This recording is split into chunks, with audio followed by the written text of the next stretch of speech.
ഇനി കഴിഞ്ഞ വർഷത്തിന്റെ ജന്മദിനത്തിന്റെ രീതിയാണോ ഈ വർഷം? അല്ല. എന്നാ കഴിഞ്ഞ വർഷമുള്ള ലോറിസ്കാരം തന്നെയല്ലേ ഈ വർഷമുള്ളത്? ആണ്. കഴിഞ്ഞ വർഷം നിസ്കരിച്ച സുബൈയല്ലേ ഈ വർഷവും? കൂടിയുണ്ടോ?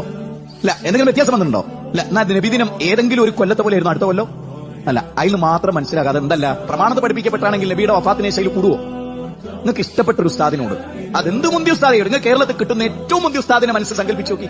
സംശുലമയോ കമറുലമയോ ഇനി അതിനേക്കാൾ വലിയ മേലെ വല്ല ഉലമാക്കളും ഉണ്ടെങ്കിൽ നിങ്ങൾ ആ ഉലമാവിന്റെ അടുത്ത് എന്നിട്ട് ഇങ്ങനെ പറയാം, ചെറിയ പെരുന്നാളിന് എന്തൊക്കെ കാര്യമാണ് ഉസ്താദെ സുബൈക്ക് മുതൽ ചെയ്യേണ്ടത്? അത് ബുഖാരിന്നും മുസ്ലിമെന്നും അബൂദാവൂദെന്നും തുർമുദിന്നും 4 മദ്ഹബിന്റെ ഇമാമിങ്ങളുടെ ഗ്രന്ഥത്തുനിന്നൊക്കെ എനിക്കൊന്ന് കണ്ണുകൊണ്ട് കാണാനാണ്. നിങ്ങളൊന്നും എനിക്ക് കാണിച്ചു തരുമെന്ന് ചോദിക്കാം. ഇതൊക്കെ നമുക്ക് ഹദീസിൽ ഉസ്താദ് പഠിപ്പിച്ചു. ഇത് നിങ്ങൾ മെല്ലെ ചോദിക്കും, ഉസ്താദെ ചെറിയ പെരുന്നാളും വലിയ പെരുന്നാളും ഹജ്ജും ഉംറ ഇതൊക്കെ ഹദീസിലുണ്ട്. ഇനി ഞാൻ നിങ്ങളോട് ചോദിക്കുന്നത്, നബിദിനത്തിന്റെ പ്രഭാതത്തിൽ റബീഉൽ അവ്വൽ 12 രാവിലെ ഞാൻ എന്തൊക്കെ കാര്യം ചെയ്യണമെന്നാണ് ബുഖാരിയിലുള്ളത്? ഒരൊറ്റ കിതാബെന്ന്.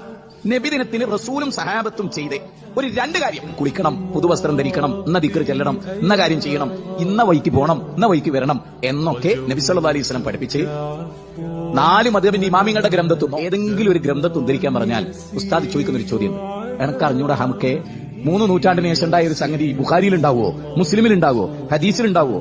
അപ്പൊ നിങ്ങൾ പറയും ഇതൊക്കെ മടക്കി വെച്ചിട്ട് ഇതിലുള്ളത് മതി ഞങ്ങൾക്ക് ദീന്.